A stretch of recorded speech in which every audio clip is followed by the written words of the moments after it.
And in time now, 3, 2, 1, ladies and gentlemen, this is Wayne with another episode of the CMO Asia podcast. I have a special episode today leading up to the PodFest Asia, a virtual event, which is brought to you by CMO Asia podcast. We have in the house today Bryan Barletta. I hope I pronounced the name correctly, Bryan. Yeah, you did. Great to be here. Fantastic. So, it's really exciting and it's thrilling for me personally because I'm a big fan of you, of yours. I follow your Pod News daily podcast, and I also read up a lot on your posts and your blog posts, especially, especially I think yesterday you wrote something that is really fascinating. For those of us in Asia who's not so familiar and well-schooled in ad tech, especially in the areas of podcasting. So we're going to dive into some of those complex technical areas. And maybe before we start, tell us exactly where you are and how are you doing today, basically? Yeah, I'm good. So I'm in Austin, Texas in the United States, and I'm doing good. One thing I do want to clarify is that Pod News is run by James Cridlin, and I run Sounds Profitable, which is a weekly podcast ad tech newsletter that's still part of Pod News, but I just want to make sure that James gets credit for all the amazing foundation he's built with Pod News. That's fantastic. And where are you exactly residing in, and how has the the past 1 or 2 weeks been in USA for you? I know with the elections, right, and everything is more settled. Can we say everything is more settled now, and things are back to normality in where exactly where you are residing right now in the city you're at? Yeah. So I'm in Austin, Texas, and it's. I'm proud that Biden won, but it's still a little bit rough here right now. I think the coronavirus is really getting rough, so we've been locked down even more than normal. That's great because we just want things to be back to normal as soon as possible. And I miss Austin, Texas so much because I think that's the place in where South by Southwest was held annually, right? And this year, or should I say, back in March, I was supposed to be back in South by Southwest again and bring back, another dozen episodes of podcasts from the all the great speakers who graced the events. And I miss Austin so much. So, have you been, spotting people like Joe Rogan walking around your city recently? No. I tend to stay out of the city right now. I think it's a little bit too risky. I got a 2-year-old and we got another kid on the way, so keeping as safe as possible, staying away from people. But no Joe Rogan. Just was it Alex Jones in his InfoWars truck driving around? Many people say that Alex Jones is the godfather of podcasting, right? Do you agree with that statement? No, no, I definitely don't. He's I'm not a fan of his at all. All right, so let's just dive in straight. For many of us, especially podcasters, we are still new at this podcasting thing. Even for my case, I'm quite new. My I would say, my flagship podcast, my content pillar, which is the CMO Asia podcast, where I interview, awesome people like you, CMO, senior execs, from brands and organizations, has been, just slightly over a year since I started broadcasting, or should I say podcasting. My first episode was only out like slightly over a year ago. So many are actually quite unfamiliar with like monetization, unfamiliar with even things like ad tech. So maybe can you break down all these, topics for us, especially the terms that I use, and maybe we start things really simple before we dive into, more technical things like SAI, DAI, all these fantastic terms that you mentioned in your recent LinkedIn, post on LinkedIn. So maybe start us off by maybe breaking it down for us. Yeah. So when we think about advertising, there's a few different ways to do it in podcasting. The first one is considered baked in. So that would be right now, if we just read an ad and it's in the same MP3 file, right? So it's just one continuous file, the ad's baked in there. And that's like probably the lowest tech version of advertising and podcasting. It's got a lot of really cool creative abilities because it means we can weave it into the conversation as we're going. But a lot of times when we talk about the bigger ad tech landscape, we're talking about dynamic ad insertion, which is also often called DAI. And what that means is that when a user makes a request for that podcast in real time, the episode's cut up into chunks, and each of those chunks has an area for an ad that can be added in if that user fits the requirements for targeting. And so they only get the IP address and user agent and the content you're looking for. And so with dynamic ad insertion, if Wayne, you listen to the same podcast as I do at the same time, my IP says where I am, yours says where you are, we might get different ads based on the geo-targeting we're in or the demographic targeting because they've matched our IP to a database like Nielsen. And so that's what one of the things, or that's the big part about dynamic ad insertion. It means that usually people don't hear the same ads because there's so many different ads that can go through. And those are rarely done as a host read, but they can be. And that's a great way to do brand safety because it means if there's a problem, you can just pull it out.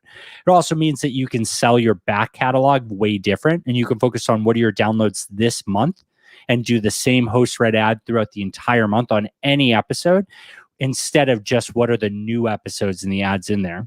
And then the last one was SAI, or server-side ad insertion, which is specific to Spotify. And what that means is that in Spotify's app, if they have access to the podcast, which they do have a lot more now with Megaphone, that means that if you're listening in Spotify and there is an open ad, Spotify stops the MP3, and then as an app, just like Facebook or Google or everything else with all the data that an app has, it inserts an app-based ad into the stream, which has a lot more data and can be a lot more powerful for an initial test. And then you can take that and you can do more dynamic ad insertion at a wider reach. This is fantastic. I think we have not heard of these terms, especially in this part of the world. We are in Asia. So, it's great that you just walk us through some of this complex terminology. And some of the, things that you highlighted in your LinkedIn post are really fascinating to me, personally and professionally. I think one of the key things, especially, is when you mentioned something about the advantage, or should I say the benefit of Spotify actually acquiring Megaphone recently. I think this is probably one of the biggest news that came out in the past fortnight, and a lot of articles have been published about it. And you wrote a really fantastic article where you commented on how this is actually a good thing for the podcasting ad tech industry. Maybe tell us, walk us through, why is the Spotify acquisition of Megaphone such a great thing for the industry? Yeah, so Spotify's SAI product can only help them serve into listens that happen on their app. So Megaphone has a lot of inventory, and even if all of that inventory does serve into Spotify's only got about 25% of the US listenership. So the problem there is that there's still a lot of unfilled inventory with Megaphone.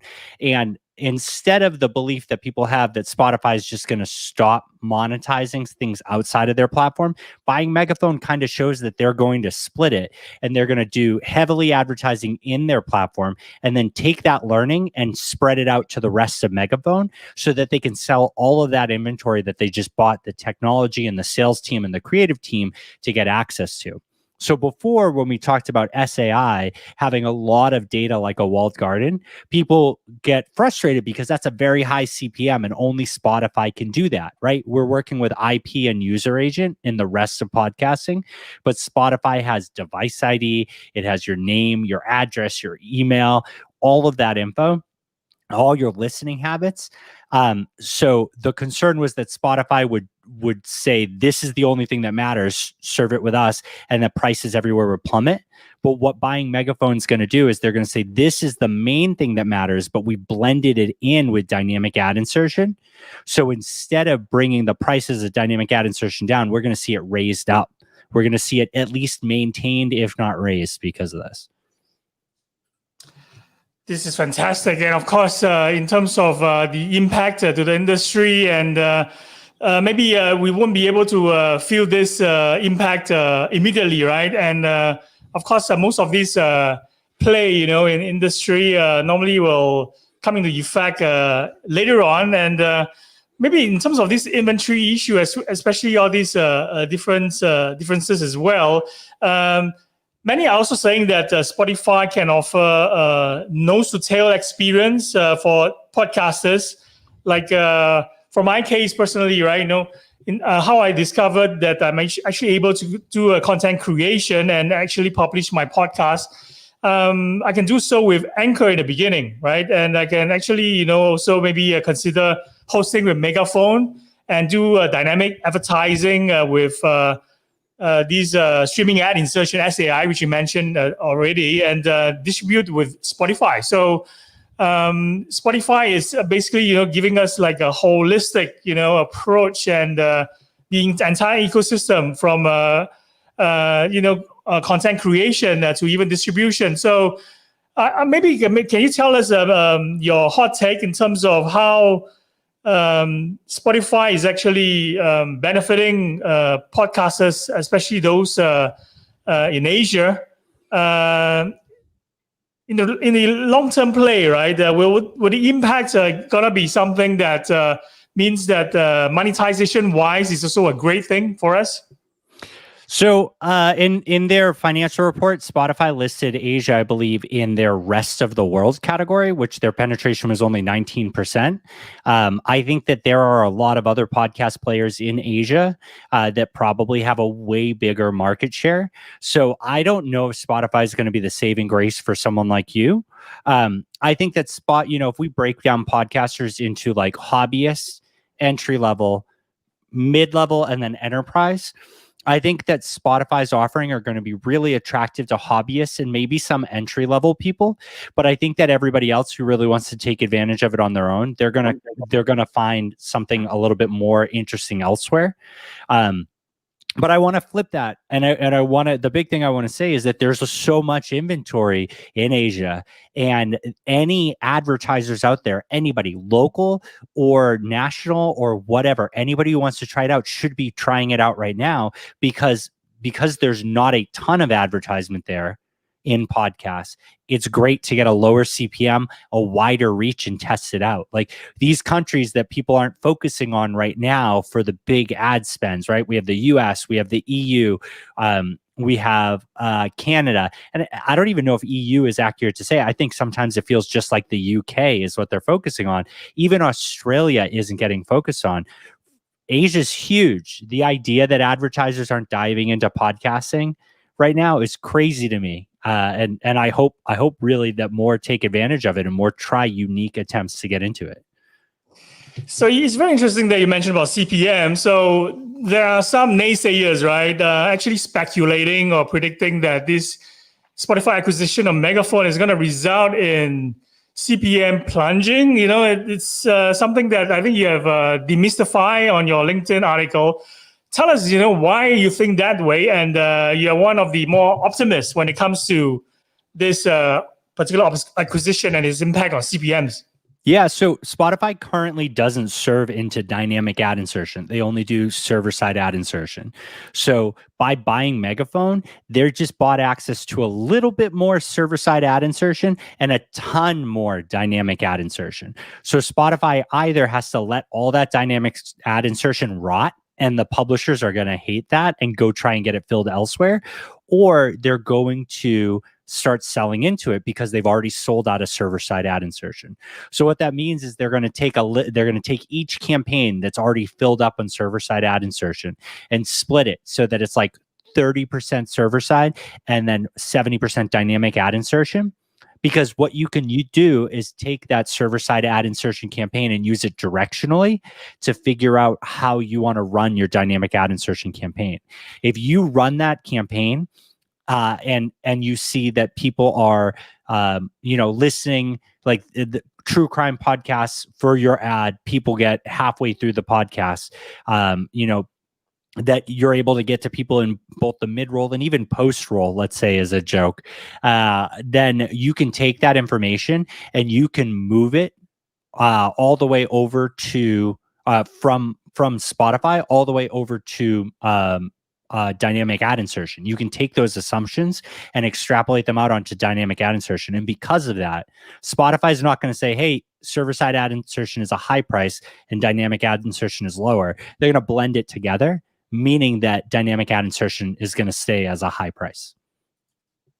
So for this SAI, right, that you mentioned earlier, it has a lot of similarities, right, to Apple's iAd, which I think marketers, especially or CMOs, they're familiar in the mobile, advertising world. So as we all know, Apple's iAd, has already died due to lack of third-party attribution. Is a third-party attribution something that Spotify allows even after this acquisition of Megaphone? So in Spotify's app, they don't allow that because anything that can do attribution needs a minimum of the IP address. And if I put a pixel on a campaign for every time an impression happened, what I could do with that is I'd basically be able to find out Spotify's audience that listens to these podcasts.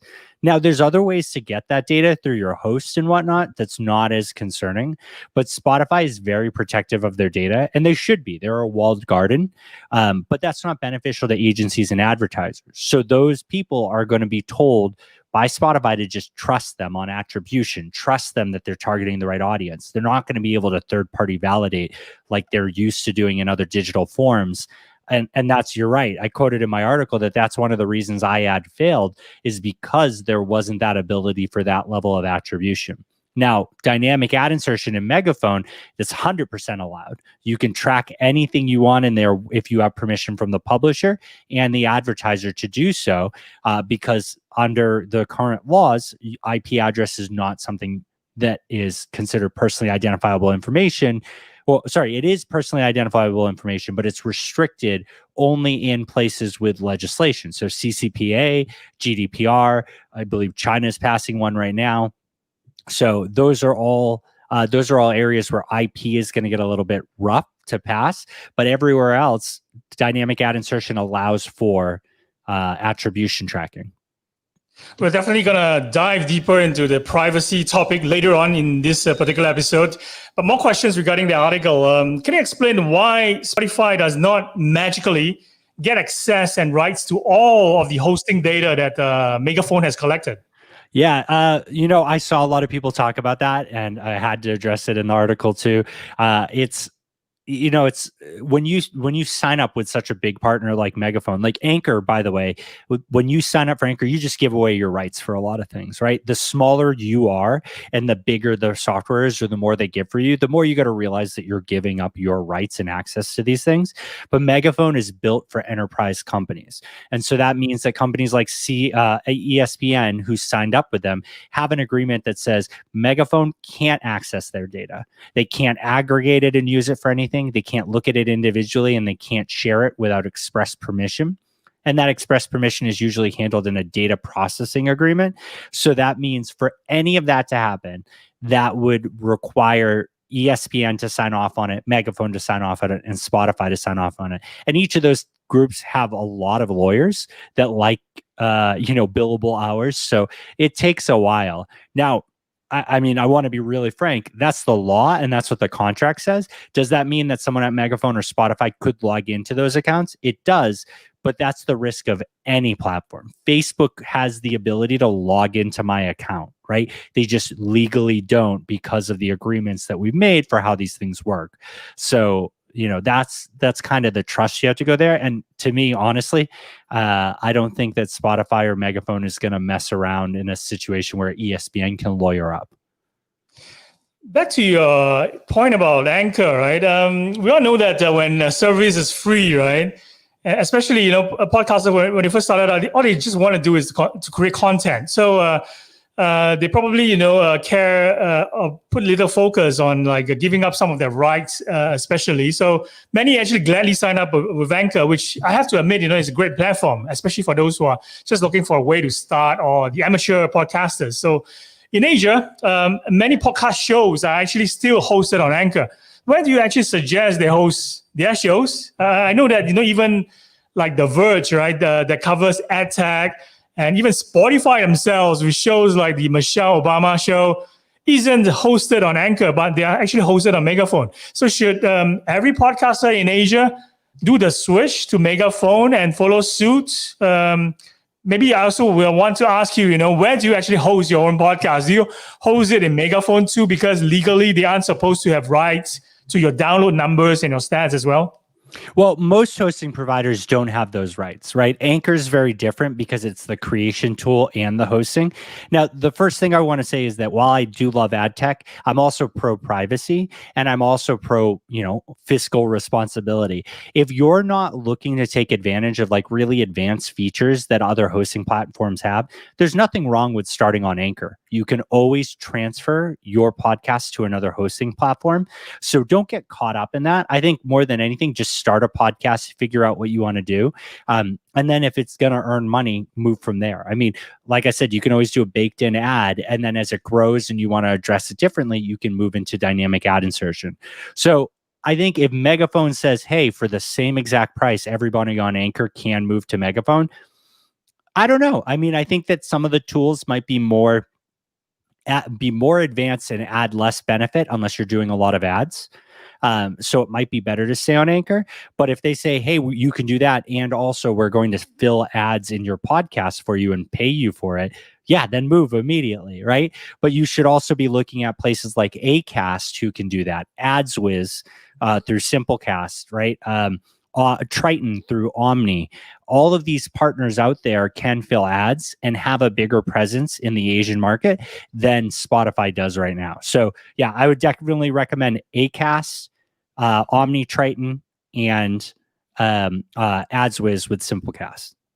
Those are great suggestions. And of course, we have actually mentioned about The Verge. So maybe I ask you this question about The Verge. Podcast ad tech coverage from outlets like The Verge, right? Is it what inspired you to actually start Sounds Profitable? Tell us about Sounds Profitable and what exactly do you do with Sounds Profitable?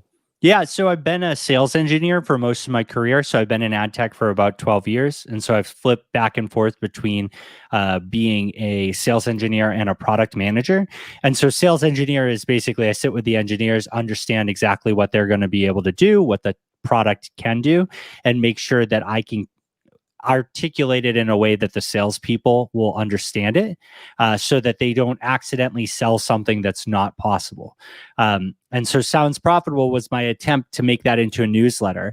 And my goal is to never charge anybody to learn from me, but I do charge, these brands and advertisers to be associated with me through sponsorship because it's an endorsement of the type of learning that we're trying to create and bring to the space, especially while people are unable to go to physical conferences or, meeting sizes are smaller because it's harder to bring more junior people up. So Sounds Profitable is an attempt to make sure that everybody, especially the account managers, salespeople, and ad ops people who are working tireless hours and are told to just keep up to date on the space.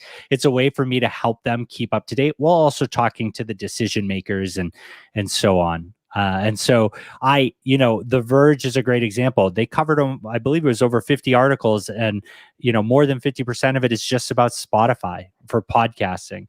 Adweek and Ad Monsters are great publications, but they talk about the general scope of, advertising and a little bit about podcasting. And it really, when you read them, it makes you feel like they're saying, hey, it's not ready yet. But the truth is, it is ready. It's never going to get better until people join, and we need people to join now.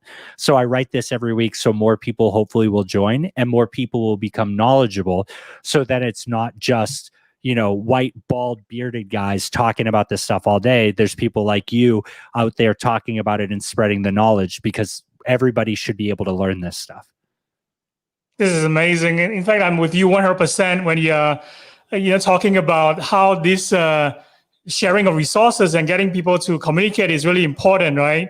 Especially in the industry like podcasting. And it's really frustrating, and I read what you wrote on LinkedIn as well about your frustration when many articles are actually, on news outlet, they're asking us to actually, pay, for reading those articles, right?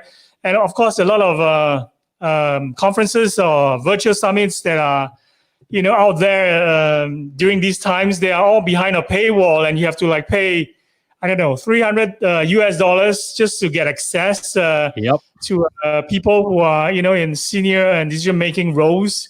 And many people are actually years, from those roles. And it's quite a frustrating experience when you want to, have more access to great information, like what your podcasting newsletter is providing people like me, is a great resource. And of course, to make it free to access those information is really critical to grow the industry. And like you said, the industry isn't not ready. In fact, the industry is thriving, right? So what do you say? What do you say to people like Jay Richmond who are knocking podcasting being a space that is not thriving? I think according to him, he said like a lot of folks enjoy listening to podcasts, but it's not a sustainable or healthy ecosystem in its current state, right?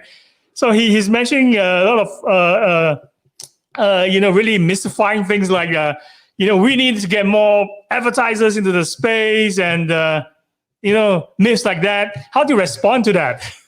I mean, I'm very happy that he's motivated to get people into the space, but I think that everybody who takes a knock at where we are in podcasting right now and puts it down to elevate themselves is not here to help everybody. And, Spotify, I think, is going to be able to do some really cool things. I mean, they're putting so much money into advertising podcasting. And even if the default for a lot of people becomes Spotify is podcasting, it still helps the overall industry. So I don't want to knock on Jay too much on that because Spotify is going to help a lot.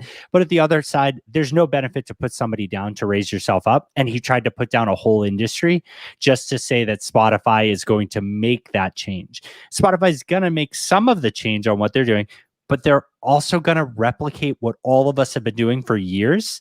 And they're going to try and take credit for it. So I hope Jay comes at it with a different approach and is more collaborative in the future.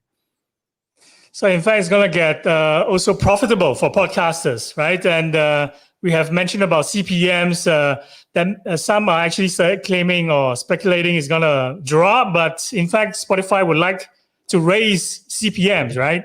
I'd say so. I mean, I wouldn't buy access to more inventory if I was going to have to sell it cheaper, right? I would rather sell out of 100% of a product than add, double my inventory to 200 units and sell the second half of it at 50% off, right? Because then the people who bought the first half are going to want a discount, and then I'm just selling 200 units for the price that I sold 100 units on, or maybe a smaller margin, right? So it's more beneficial for them to make it all match, like to bring that lesser quality inventory, according to them, up to the same level as the inventory that they covet so much.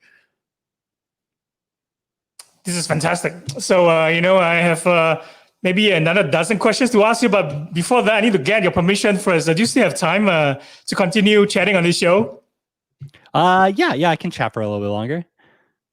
Okay, maybe we'll just cover half of that dozen more questions I prepared for you, and maybe get you to speak more on this topic, in depth during the PodFest virtual event that's going to happen on 3rd and 4th of December. More about that later on. So, you have already talked a little bit about your previous career, right? And how you spent a little time in Megaphone. So you recently got acquired by Spotify. Why did you feel like talking to tech people and starting your own project in Sounds Profitable is something that you want to do and will be doing this, for years to come? Yeah, I don't know. I'm a young father. I guess I'm not that young anymore, 34, but I got my 2-year-old. We got another kid on the way. And I wanted a little bit more freedom to try things. I think that the truth is that during, COVID, it's been rough on a lot of people, but I think that right now is also a great time to make a career switch if you have the desire to do so, and if you have the ability. And I did, that's absolutely privileged that I did. And so I took a chance here. We parted ways with Megaphone because it just wasn't what I thought it was going to be. And, I didn't have any stocks, so I didn't miss out on the Spotify merger at all. But I I just started writing, and a lot of people liked the writing and they were sharing it around, and I just tried to figure out what it could be. And this is the first time in my entire career that I've tried to build something myself, and I'm really proud of it. It's almost 1,200 subscribers right now at 2.5 months. The open rate is crazy. It's going so well. People are sponsoring it left and right. We just got a new sponsor today, Ad Results Media. I'm super excited to announce them tomorrow. I think right place, right time, and I fully own that it's a lot of privilege, and that's why I genuinely mean it. Anybody that I can educate and that I can help to go do their own thing, I would love to help them. I'm a big fan of your writing, and I'm one of those who contributed to your high open rate for your newsletters. And congrats to you, for having another new sponsor on board. So I think this industry is definitely thriving, and you're placing the right bets on this podcasting industry. So I have superb CMOs and marketers and brand advertisers, coming on to my show, the CMO Asia podcast. And they all told me that they listen to podcasts, more, especially during these times, working from home. They're listening to the podcast more than radio. And radio, it feels like they need to make like a big change for a lot of people, right? I also have personalities from radio who came onto my podcast as well. They told me that it's time for radio to make a big change. Why do they need to step up their game in terms of like measurement, especially right with Apple and Google pushing into people's cars and apartments, with Alexa, Cortana, or Siri. So I'm using my speakers a lot. I'm looking at one of my Bluetooth speakers, and they are all voice, capability with, even able to help me to just play me the latest episode of Joe Rogan without me lifting a finger or to turn it down, right? So can you maybe walk us through how radio, with these current trends where it's buried or have disappeared completely, even like CD drives on laptops, game consoles, I think it has disappeared from the latest PS5 or Xbox new version. Yes, also disappear from cars. So do you agree that, radio have the hardest time, especially when it comes to handling data? So I'm not an expert on radio. A lot of my life, I have not listened to a lot of radio. You should definitely get Tom Webster from Edison Research on here to talk radio, because he's the sound guy and he's better with statistics. What I can say is that, we are seeing these companies build out more solutions for technical offerings for streaming audio and podcasts, right? The smart speakers are doing that. Apple and Google are pushing into cars. There are a lot more options there. I mean, heck, Sirius XM is a hybrid digital solution for radio. I think that I don't have a lot of background on radio to say much about it, but I think that we're going to see some real big advancements there. And I think there could be some really alluring aspects of podcasting that I think we'll see more radio companies dip into. In France, for example, one of the things I learned is that you have to play a podcast on a radio station for it to be considered copyrighted. So that means that all these podcasters that exist outside of the radio ecosystem, which is pretty split in France, they have to find a station that will play it in the middle of the night so nobody really listens to it, but it just gets recorded for copyright. But then they still do the podcast, and that's where they make their money or focus their attention. So I think we're going to see a lot of changes on what radio, streaming audio, and podcasts mean in the next few years. This is a great insight. And of course, we are now going to dive into the privacy questions. So GDPR, I think in your part of the world, and of course in Singapore is PDPA. And as a consumer, right, we have to opt in to share our data, especially how we're consuming our podcast these days, using our voice speakers. And in Singapore, the default is to opt in, So what does maximum data from podcasting can advertisers actually get, from all this buying into podcasting in terms of advertising on the shows and having dynamic ad insertion. So, for example, if I opt out of cookies, right, when I'm browsing a website or when I'm playing a podcast on a content website, can advertisers actually still get data what app I'm using while I'm listening to a podcast, or even find out what I just bought from Amazon? which, by the way, are a bunch of cables last night. Yeah, I always feel like I'm buying more cables, and then I end up throwing away half of them. Outside of GDP, in areas that don't have regulation like GDPR, if you opt out of a cookie, right, like a website says, I'd like to cookie you, and you hit decline, they still get your IP address, your user agent, and the content you're on, which is that's the minimum available to them. That's after you said, no, don't track me. That data is actually the highest that you can get available in podcasting: IP address, user agent, and the content. In GDPR, in all of these legislative areas that focus on privacy, any IP address on its own, not in association with anything, on its own, is considered personally identifiable information. So that means that you cannot use it for targeting. Now, it means that they can receive it in, and they can, use it to relatively provide you unique content, right? Let's say I have a different intro depending on what country you're on, or I have different versions and different languages of my podcast. I can do that. There is some people that believe that it'll allow you to do targeting for geo down to a city or a country. But any more granular than that, which means, demographic targeting or attribution, neither of those are going to be available in those areas that focus on legal privacy. But the big area, and I think that this will hopefully make a push there, is you can still do transcription and contextualization, which is transcription is taking the audio and turning it into text, and contextualization is identifying the context or the meaning of all of the content.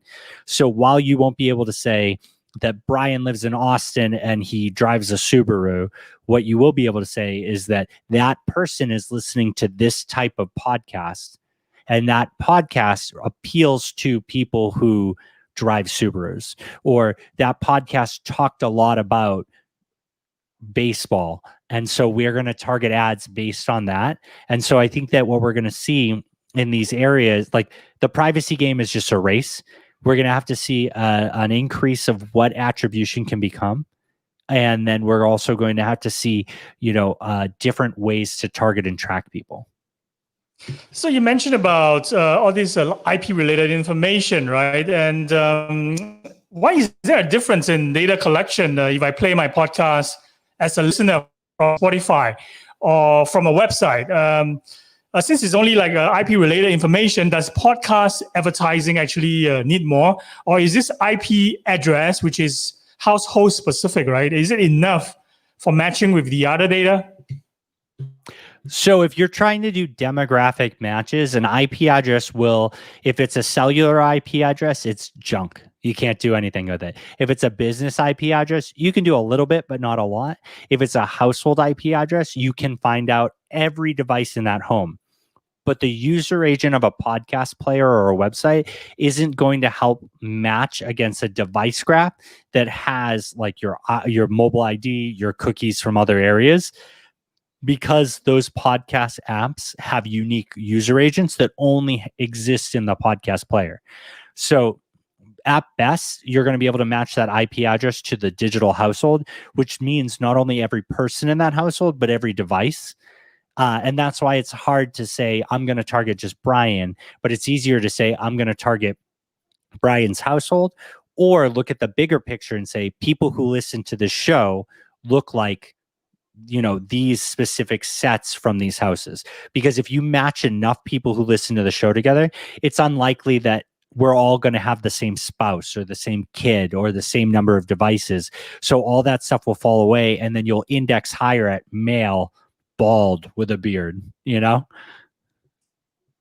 and of course, that's a great example. And of course, we're gonna have to also ask you this question. Like, I'm getting more ad agencies who come to me and say they want to be a part of this podcast, right? So, is it important for advertisers to go with streaming service rather than podcast shows like mine, for example? Because they can get like demographic information, age information, etc., etc. So, do podcasters need to go where streaming services like Spotify is actually doing?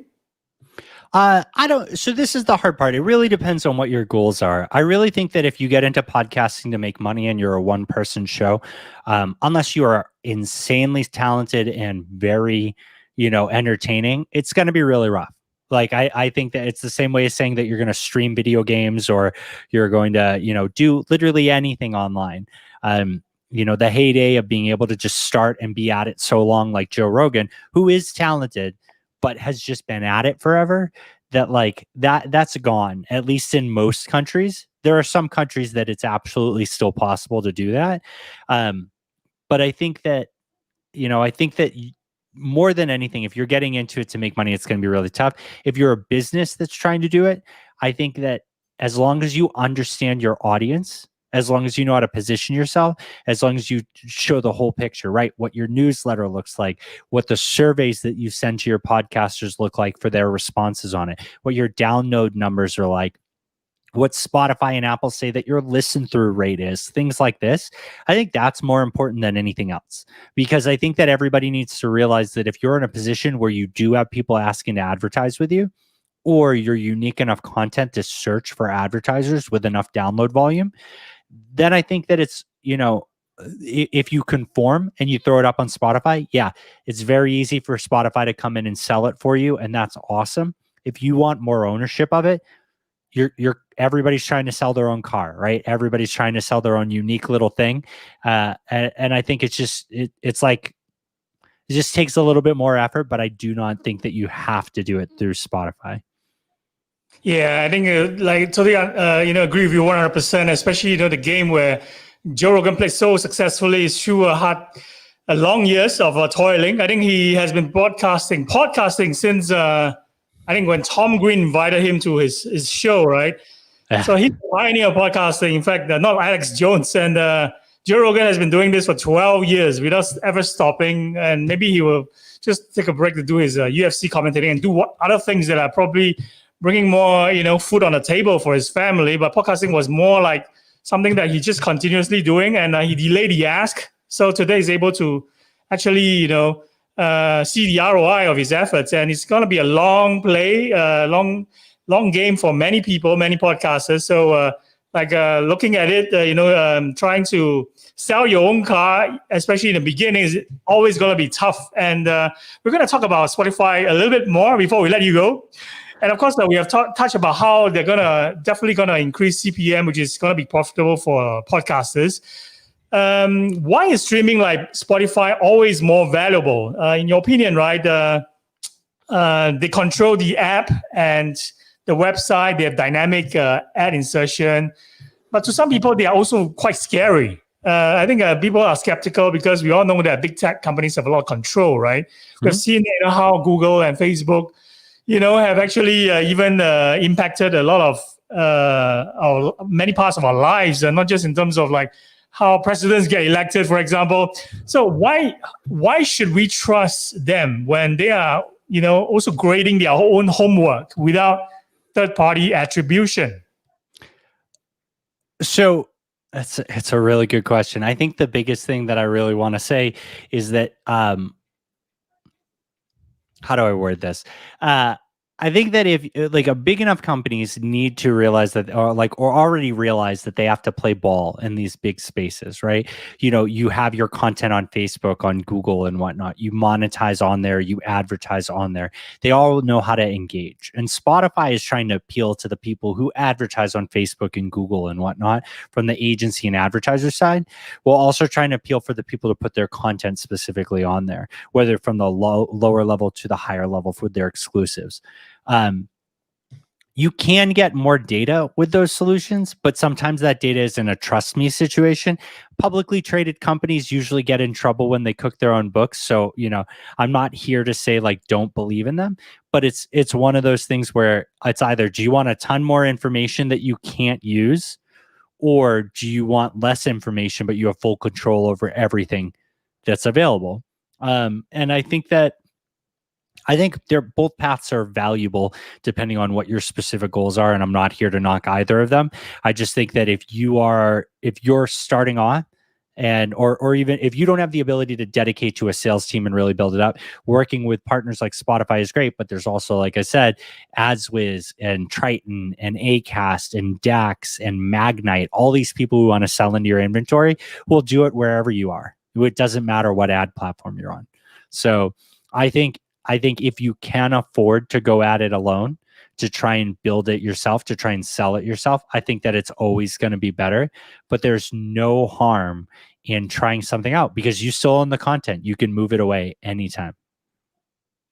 So, like you, I'm an Apple fanboy. So we're gonna have to ask about what Apple is doing on, especially when it comes to podcasting as well, right? So I really applaud Apple in keeping, in their privacy moves and also keeping data safe. Like when I use Apple Maps, for example, I know 100% they're not gonna use the data from Apple Maps to sell to advertisers, right? So how does the podcasting actually look like over there in Apple? Like we know that iOS 14 has this opt-in feature, right?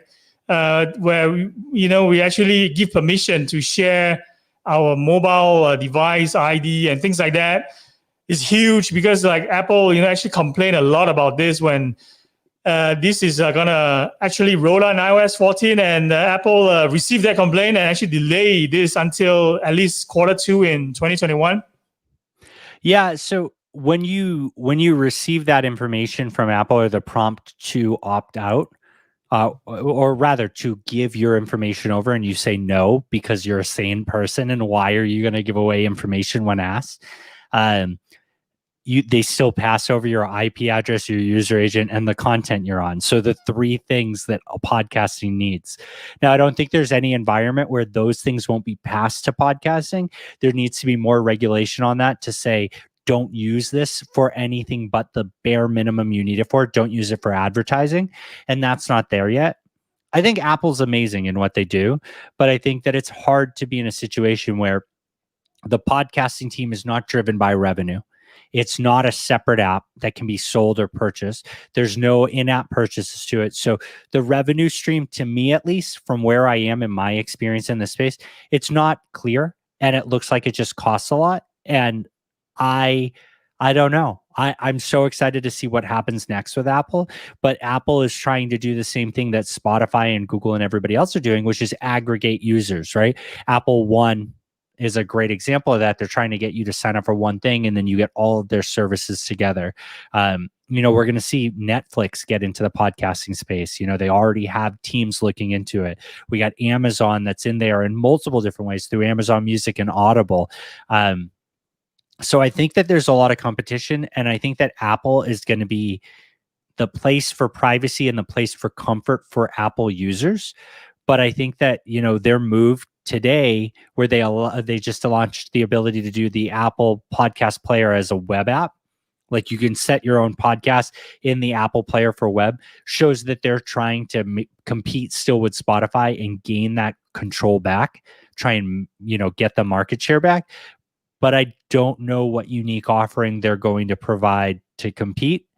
But I really think they're going to make a move in 2021, and I think it's going to surprise a lot of us.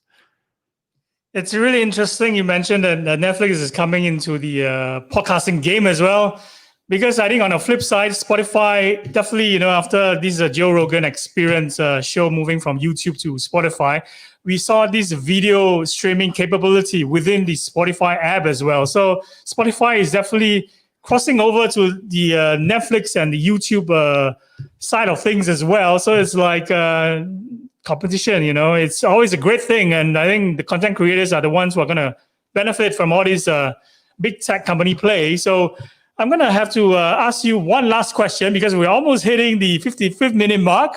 And of course, the question is about the big one. What is the future of podcast advertising? Ooh. Wow, we're saving that for the end, huh? I think that, a lot of people try and, I'm going to say what it's not. I'm going to say that the future of podcast advertising is not moving away from RSS feed. Everybody believes that they're going to do that, but that's what podcasting is. Like that RSS feed that limits us, but also allows for so much creativity and allows for so much openness. That is podcasting on a technical level. I think that when you remove the RSS feed, you have streaming audio. I think that we already have competitors in that space. I think we've already seen it not work as well as podcasting is right now. And so I think that podcasting and podcast advertising is going to stay around that RSS feed, but we're going to see it grow and adapt. And we're going to see more clever ways by intelligent companies that are willing to work together to find ways to benefit everybody. Because I think that what they're seeing is Spotify, while benefiting the space, while bringing more people into the space, it's definitely an us versus them mindset. And, Spotify is one company on one side where it's really everybody else on the other side. So I'm excited to see that collaboration. I don't think we're going to get listens in podcasting, right? I think that Spotify will have that unique. They'll be able to say this ad was 100% listened to because it was a streaming play in a podcast. But I think that we're going to get a lot more data. And I think that we're going to be able to do attribution still. And I think we're going to be able to do it with privacy in mind, in a way that even when a user opts out of Spotify, there's still going to be secure ways for the rest and dynamic ad insertion that's not part of that walled garden to really do creative and cool things. This is a brilliant way to close out this podcast show. And of course, we want to thank you once again, for coming on to the show. I think you gave us a really great, breaking down of all these terminology, the world of podcasting, ad tech, and of course, your insights and your advice, as well as some of your philosophy as well about, how, resources should be shared and shouldn't be behind a paywall. I think these are all incredible, and you have done a great job with your newsletter, which I'm a big fan of, and I really urge our listeners to go check it out and tell us how we can actually hit you up and where do we sign up for your newsletters. Yeah, so you can find me on LinkedIn, Bryan Barletta, and you can send a link there. I'm not on Facebook. I've escaped. But you can sign up for the newsletter at soundsprofitable.com. And then if you want to email me, Bryan@soundsprofitable.com, and it's BRYAN. Fantastic. I think I just put a banner below. This is a URL to go to. Immediately, after this show is off air, I urge our listeners to go check it out immediately, right? So thank you once again, and keep yourself safe, Bryan, because we're going to expect you to be one of our speakers for PodFest Asia, a virtual event that's going to take place on the 3rd and 4th of December. So please stay back after we go off air. I'm going to talk to you more about this particular event. So, we're going to look forward to your presence, to your attendance, and of course, speaking at this inaugural event. So please keep yourself safe and take care of each other over there. Yeah, thank you. See you very soon. Goodbye. Bye. So, ladies and gentlemen, that's Bryan, who is the founder of soundsprofitable.com. URL is right here. So make sure you go check it out. So this is one of the podcast shows that we are doing leading up to the big one, the PodFest Asia. It's an inaugural event for all leading podcasters in Asia and beyond, also for content creators, those who are in the live streaming space. They also will also be featured in this particular conference, and it's a free to attend event, so that is not behind a paywall for sure. I'm with Bryan in terms of information should be free. And if I'm going to ask you to sign up for a course, that kind of thing won't happen ever. And we're looking at, ensuring that the tide is raised higher so that all the boats can lift, and float together. This is what we're trying to do to create a thriving industry, especially for podcasters. So if you're looking forward to that event as much as I do, make sure you subscribe to our show where you hear more previews and sneak peeks leading up to the actual event. So I'm going to start announcing the lineup, the all-star lineup, starting from today. I think if you are living in LinkedIn, probably last night you already found out that one of our speakers is Heather Osgood from True Native Podcast Agency. So she's coming on to the podcast festival as well. So we're going to release more information in the next few weeks leading up to the event. So stay tuned for that. Meanwhile, keep yourself safe and take care of each other. Goodbye. Cheers.